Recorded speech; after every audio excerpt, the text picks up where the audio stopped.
ఎక్కువ ఉత్సాహంగా గ్రామంలో అడుగుపెట్టిన దగ్గర నుంచి కూడా స్వాగతం పలికారు, పూల వర్షం కురిపించారు, హారతులు ఇచ్చారు. మీ అందరికి కూడా ముందు శిరస్సు వంచి నమస్కారాలు తెలియజేసుకుంటా ఉన్నా.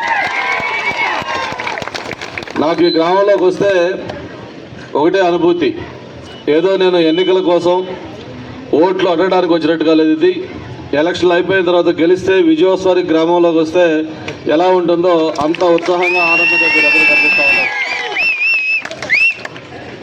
మొన్న ఒక 20 days బ్యాక్ మామూలుగా నా క్యాండిడేట్ అనౌన్స్ చేసిన తర్వాత భీమిలి నియోజకవర్గంలో స్టేట్లోనే 170 నియోజకవర్గాల్లో ఎక్కడా లేని విధంగా రోజు ఒక ఉదయం 2 గంటలు తెలుగుదేశం పార్టీలోకి చేరికల కోసం ప్రత్యేకంగా మనం సమయం కేటాయిస్తున్నాం. ఇందాక మన సోదరులు చెప్పినట్టుగా జడ్పీటీసీలు, ఎక్స్ఎంపీపీలు, లేకపోతే ఇన్ఛార్జీలు, ఇటువంటి వాళ్ళు సర్పంచులు, ఎంపీటీసీలతో సహా.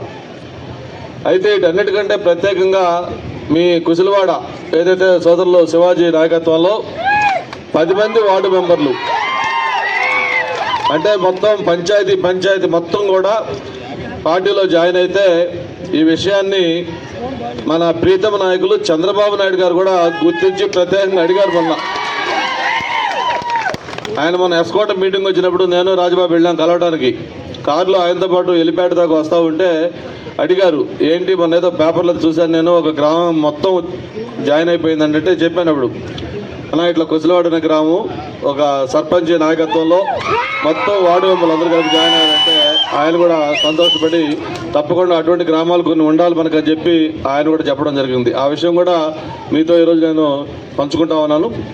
ఏదైతే రేపు జరిగే ఎన్నికలు ఉన్నాయో ఆ ఎన్నికలు అనేవి చాలా చాలా కీలకమైన ఎన్నికలు.